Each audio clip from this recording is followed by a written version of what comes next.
folks, it's Lenny Della Rocca along with Michael McNamara and Barbra Nightingale.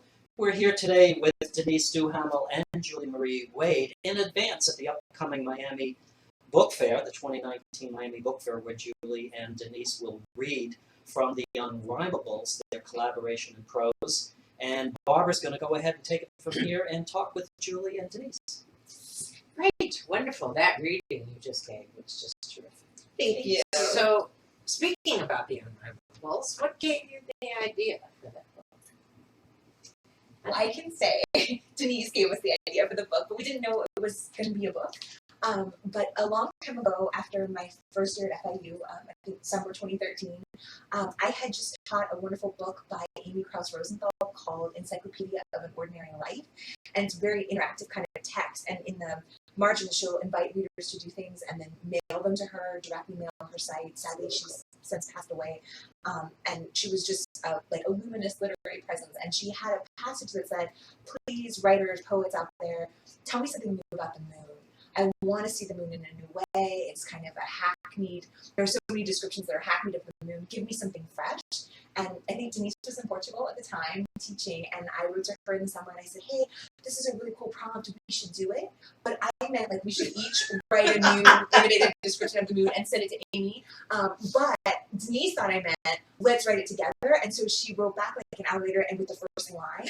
And she just titled it Why the Moon Matters. And so I suddenly realized she meant that I was supposed to write another line and send it back. And so we started writing, and that's actually, that is the official shortest piece in the book. It's the only piece we might call a prose poem that we wrote line by line back and forth. And after that, we got hooked and we couldn't stop writing essays together. So we fell into prose. And it was great for me because I have 3 failed novels. Bad. No, like, they're just never going to get published. And so after that, I thought, well, prose just isn't for me. And I always wanted to write stuff in prose, but it was just like, I didn't really understand the beauty of creative nonfiction, which sounds so dumb, but I thought, I'll never write a memoir because I give everything away in my poems. Like, there's nothing left to say, blah, blah, blah. But collaborating with Julie has been wonderful because now I feel confident. Prose. So much confident. And I never collaborated until right. So like we each other, right? Yeah. So, and I didn't know I would. So the structure of the pieces in Unrhymables, are they alternating lines, or did each one of you do a piece? Why the Moon Matters, right, is alternating lines, and the rest go back and forth. Although in the last essay, The Gaze, we do have one section that we just go back paragraph by paragraph. So it kind of switches voices in the middle. But I think it's pretty clear who's Julie and who's Denise, or you know what I mean? It's pretty clear. You've both done a lot of collaborative work. Over time, do you lose track or are not able to recognize who wrote what? Well, in this, I think it's easier because we're writing such, it's not surreal or anything. Like, we're writing from our own lives. So probably if there's like a gay character in it, it's Julie. Probably if there's a divorcee, it's probably me, We find ourselves. But I think Why the Moon Matters, I would be hard pressed to know whose line. That's the one we did line by line, and it wasn't really, wasn't about us necessarily, our lives, It right? was more of like a fantasia. So that I bet we wouldn't know.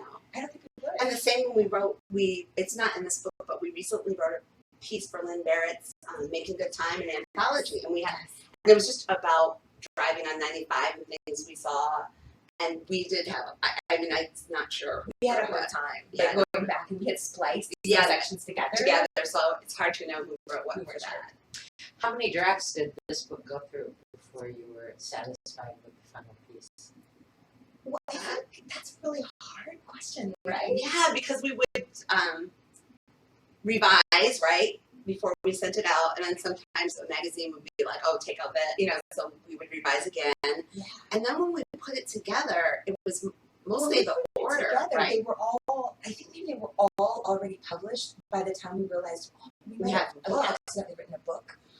Right. And we didn't put like everything we've written in this book, but we put most of what at the time we'd written in this book. So I think it all been published. So we had editorial guidance. Yeah. We had feedback from other people. So it really helped. So it was mostly the sequencing. You're right. Right. But then, the editor did say, what about that? Yes. Have, there's edits or whatever. what are you talking about? Yes.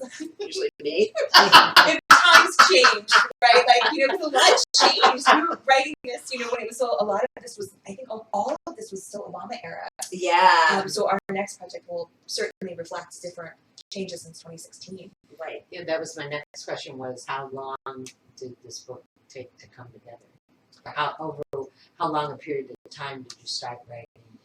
Well, So 2013. summer 2013, and then we really, like, when you got home and we were back in fall 2013, we really took off with like longer essays, and then we can date the signing of the contract for the book to actually election night 2016. Yeah, so We signed our contract then, but it takes like, you know, a long time for the book to actually come out. But so what is that? That's 3 like years? 3 years. 3 years. And I mean, all that's- of the pieces got published in magazines and It was just We were so lucky. I mean, it was It just was one there of was those certainly, like truly. we're like, you know, usually books. I mean, a lot of times it's like, you know, like torture, change it. But this was just like, okay, this one got taken. We did. You believe it? I did. You know, so Amazing. And then we just keep going Yeah. and circulate them. who's responsible for sending out the work? We both are. we both are. You We take both care are. But Julie taught me a lot. I was so old school that I didn't know you could simultaneously submit. Because I just thought, like, back in the day when I started sending out, it was all like, paper. yeah, and God forbid something you had to say, like, sorry, it was already taken, and then people would, like, blackball you. But now, no one cares. So, Yeah, we also just cast, like, not a wide net, all magazines we really loved, but, like, you know, 3 or 4 places at a time. net of places that Yeah. So I think that sped up the process, too. Oh, we both have a submittable account. We Yeah, can both right. say you take these, I'll take these. Right. Cross check, like keep a spreadsheet. Where is it out? And then when we got the news, the only bad thing about submittable is it doesn't anticipate collaboration. So Right. you have to forward like the acceptance or rejection to your collaborator. Right. But in the cover letter, you can put like, I'm Both signing of for us. both of us. Here's our joint bio. But you can't. They won't write to both of you unless you have to forward it and then say, by the way, if you're accepting this, Right. we need to CC the other person, and then they do. It's amazing. Right. Oh, wonderful. Yeah, it was Yeah, fun. I It was very hadn't exciting. thought about how you would do that either. Very interesting. In putting this book together, this your latest book, what obstacles did you encounter? In putting it together or having it published? And well, either one. Well, in putting it together, Like what order? How did you know what the order. Well, That was a challenge. you were really much better. We put the moon, the first one we wrote, like, is kind of centered in the middle. It's our fulcrum. Why and the it moon kind of goes matters. back. Yeah. So, and we have a lot of it was really elemental in some ways because I was learning. So, like, there's a pink essay just called Pink, Red, and then blue, Oh, and those black- three are in black- the first right. part. So pink and red are together, Then blue, blue, and then black and white are together, then a little while, green. then green. So we kind of did it that way. But when you Yes, read the whole thing, I mean, okay, they're small, they're in chunks, whatever, but it really like taught, because we kind of keep circling back to the same things, which I didn't even realize. We were so doing it. interested. We didn't know. We didn't know. Oh, so, it's there. It's there. right. There it is. So it's like I always try to like wrap up something in an essay, but it didn't matter because when you went to the next one, it's like, oh, I was an exchange student when my sister got pregnant. Oh, well, guess what? In green, I'm an exchange student. And, you know what I mean? Like, it's like kept going back and forth.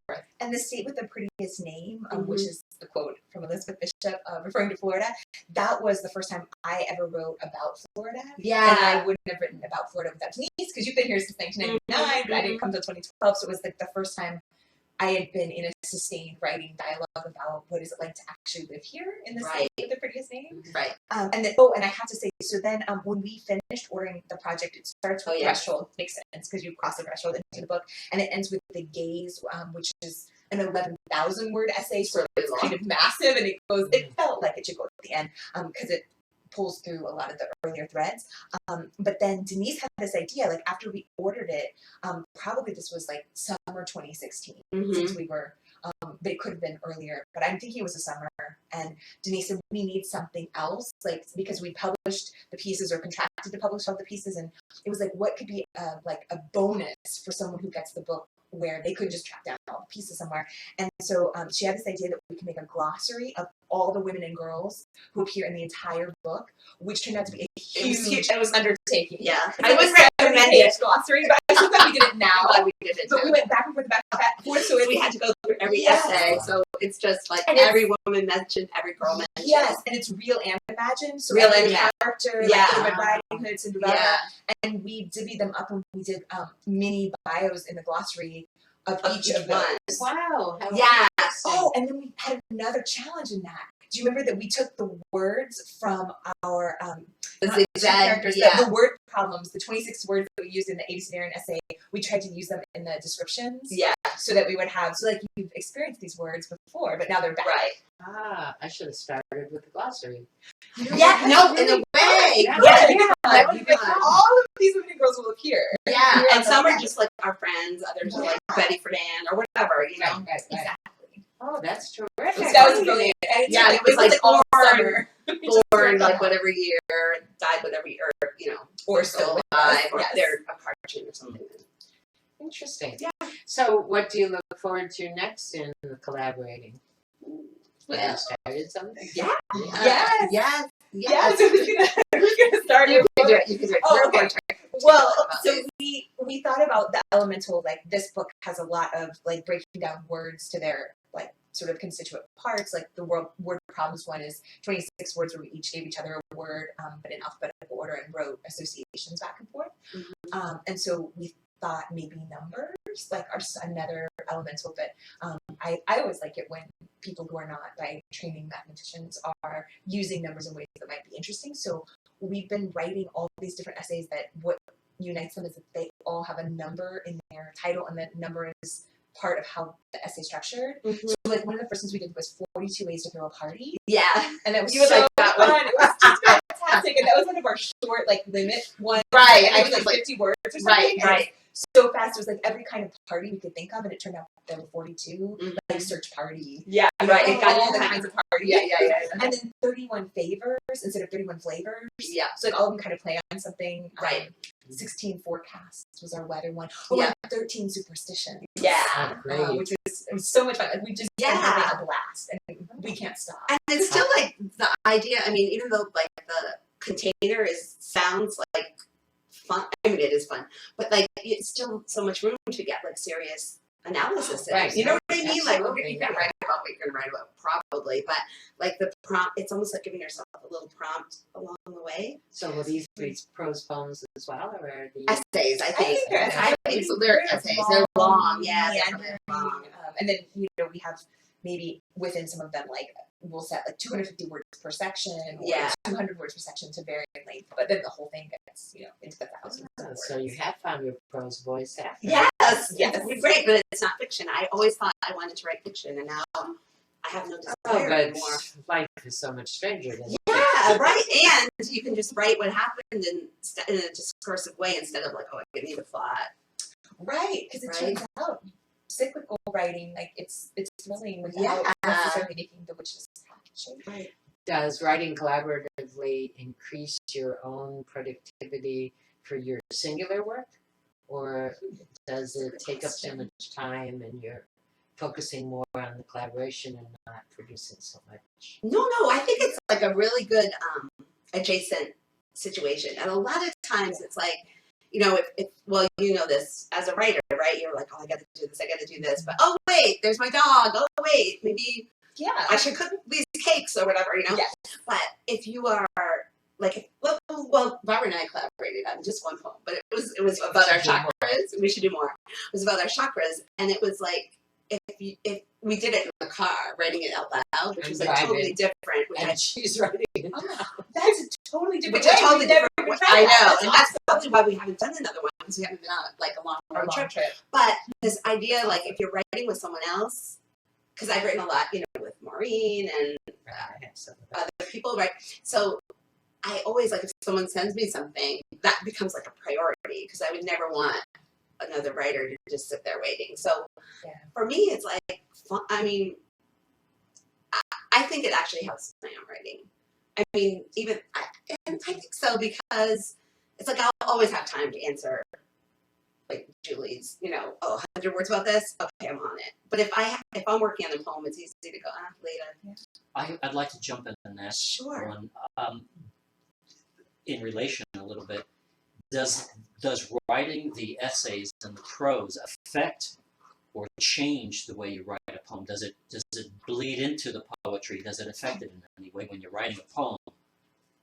That's a really good question. I thought it would, but I don't think so because I've written like not a lot, but like I've tried little essays on my own now. So I'm like, okay, maybe I can do this. But I can. You clearly can. I can. But like for the poems, I think there's like for me like two really different hats. But I thought it would. Like when I collaborated with Maureen, she was like totally into sonnets and stuff, and I was like, oh, this is so scary. I don't want to do it. And she's like, prose blocks, oh, I can't do it. Like we were opposite. So then I had to learn. I was like, okay, I can try to do the sonnet, and she does prose blocks, and then I wrote sonnets on my own. So I think that was easier to see. But I think now I just have a clear distinct, even though I know there's hybrid forms too, but like I have a sort of distinction about like, oh, well, yeah, this probably is better in a poem. This is probably better in an essay. It's interesting, right? I can see that. Absolutely. Yeah. And Julie's a poet, of course, first and foremost too. So it's like, maybe just because there's a separation of the genres. Yeah, I was going to ask. Because I was going to say, that's a good question for you too, because well, two how things. do you know if it's an essay? How do you know if it's a poem? Right, I was going to ask you, collaboration. does the form Oh, yeah, find sorry. you, or do you decide on the form? Oh, I think that is always a challenge. But two things. I will answer that. But two things. Denise's individual writing. I just feel like I need to write about her because she's not going to say it. On her own personal essay for the New York Times. Oh yeah. On the heating pad and love, and Great. it was absolutely phenomenal. And I had no idea until I read it in the New York Times. So Secret Life, but no longer so Secret Life, as a personal essayist on your own. And secondly, I forgot to mention that this summer, right before I turned 40, I kept saying it's my sustaining year, because I was 39. And so right near the end, kind of like how Maureen pushed you to do sonnets, I'm not much of a formalist at all, but I'm always in awe of Denise's formalist work and Maureen's and yours together, like Exquisite Politics, yes. So Denise got us to write a series of sestinas together. Yeah. Because the 39, and so that was my first time collaborating in poetry, and then it happened to be formal poetry. So it was really fun. that obviously opened something for me. But in terms of writing like poetry or lyric essay, or maybe now it turns out that a lot of what I've been writing actually was hybrid forms, and I'm just getting caught up by teaching hybrid forms and finally trying to figure out what are they, and a lot of people classify the lyric essay as a hybrid form because look, it's lyric and it's essay. Of course, it was already a hybrid form, Right. So often I think it was just whatever class I was in school. If I was in the poetry workshop, I think maybe this is my rebellious side, but whatever the genre that I think I'm doing or that the class is about or that I'm teaching, I would somehow be writing the poems that would push the closest to the edge of what was maybe no longer poetry, maybe like tipping over into prose. But then whenever I was in a prose class, it seemed like I was always writing all the way to the edge of what would tip over into poetry. And so there would always be some sort of genre argument brought about by whatever I brought to class. So maybe I'm just always a hybridist. And sometimes in bios, if you look at, I see a lot of bios that the journalists folks send stuff in.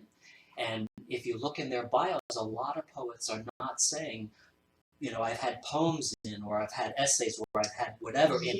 I've had words in. Words in I bio, really like words in whatever, words in. Instead of saying it was poems or hybrid or prose or whatever, I like words it in too. such and such. Yeah. I always was thinking work because it is I thought you were going to but say words but even words better. better. It's like I put words and they're in there. And now obviously some hybrid forms too are not even just words. And so my class is looking at like performative and visual hybrids too. Yeah. So that's blowing my mind. In your teaching, both of you, do you use your own work as examples for your class, or do you stay away from?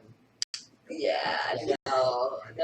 I think this poem. Well, also I think it puts the class in such an awkward position. Like, If they don't like it, right? Say it. If And you they do don't like get this it, is excellent. we feel like we're kissing up and Right. praise it regardless of Or if they don't understand it, they're not going to say anything. Right. Yeah, I No. used to have my class beg me to read something. I didn't have. I think sometimes on the last, on the last day of class, you're reading, and they're like, "Didn't you do any of the prompts?" I'll read like half of them or something, but not for them to discuss. It's like important, I think, that they know that we're writing with them, but like we write with them in class, and Yeah. they see us at readings, and we see them at readings, and so it's like So you have they know the you. community. Like we promise, Yeah, we're doing the work, yeah, but we're just not teaching it to you. right. Yeah. Yeah, I What, think it's do you weird. have I was going to ask, do you have an opinion of people who use their own books in class? I don't think you should do it. I've seen so many.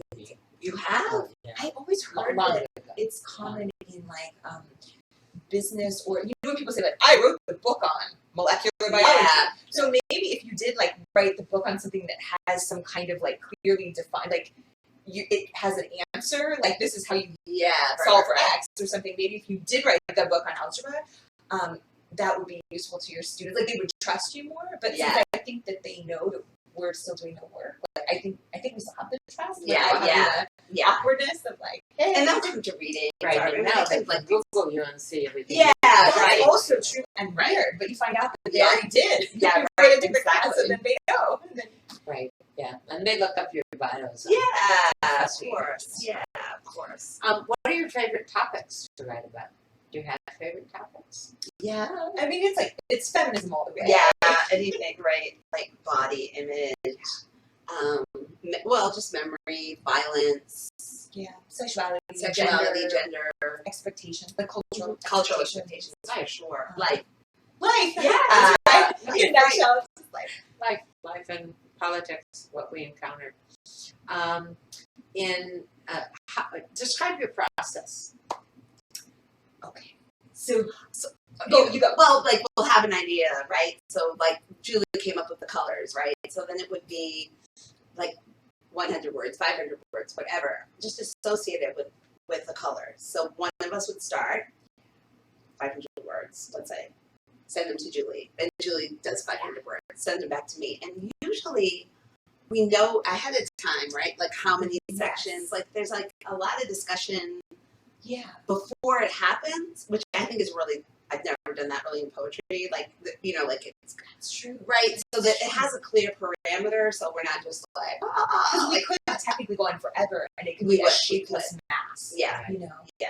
And then a lot of times we reorder the sections after we're done, right? To make like a more clear narrative or so whatever. if you're each writing 500 words, do you then take it apart and we just go boom, block, blocks, like a building block. Yeah, they are. Like there's some kind of like there'll be a dialogue, or so we had one essay that was the abecedarian, so we knew 26 sections, and we made the rule of like you give the person the A word and then they write, and then they give you a B, and then they write, and back and forth. And then we did a reverse abecedarian with the two characters, which were novel titles from Z to A, and so we play with some kind of structure to help us, and then sometimes there's randomization too with the like reorders or something that wasn't alphabetical. Then we later flip it and see does it work alphabetically? Does it not? And not every essay has a fixed word count, but that is something we've used for some, and that helps. Or we kind of start to feel like we're creeping up on an ending, and so occasionally you can sidebar and say, like, do you feel like these might be the last done? But most of it is like a lot of it is just driving around, like to readings or school events where I'm usually driving. You're navigating as needed. You have a list. And we work out something in person talking, and then when we write, we're in our own homes. Don't you find that writing together in a car really is a great use of time? Yes! We get so many ideas like generatively out, and absolutely we feel less stressed about having to Absolutely. And there are so many places you could be going together. Right. Oh, yeah. Do you each have, which one of your own books would you say, if you could, is your favorite? Oh, it's hard. That's a hard question. I don't know. Yeah, I have I don't know. all the titles. I don't really know. I mean, it's always like the cliche with the answers, when I'm working on it now, or like that sort of thing. I was going to say that. Right. And I knew it was a cliche too, but it's always like the next one. I know. Right. Well, I could rephrase that and say, which one makes you the happiest? And that. For me, it's Kinky, which came out in 1997. I used to teach it. Right, and then Years Julie, later. like, that's the first book that she read of mine, and it's like the little book that could, it's like a small press, and I just happened to have the good fortune, that's never happened again, of being on NPR, like they were doing something on Barbie or whatever, and I got to read a poem, and then it went to second printing, third printing, and it's like, I don't know, it just brings me joy that something could last that long and still like have people read it. So I would say that one brings me the most I happy. think that's the first one of yours. I read. Yeah, it was the first one that was like everyone thinks it's my first book, but it was like my fourth book, and I had 3 Which one chapters. was your first one? Smile, which no one has. I bet you're not. It's out of print. Like the first 3 are completely out of print. So, and I have little chapbooks that went out of print. So, like Kinky, because it endured, and it's not out of print miraculously. It's always an AWP in Yeah. shiny new edition from Morkai's. Yeah. I always go by the table and I always see it there. And it's delightful. And all of my women and gender studies students said that was the book of all the literary texts that I brought into the classroom to illustrate different theories of feminism, that was the book that stayed with them the most. Where it was like it made the theory real, and through Barbie and through Denise, it made it vivid. Yeah.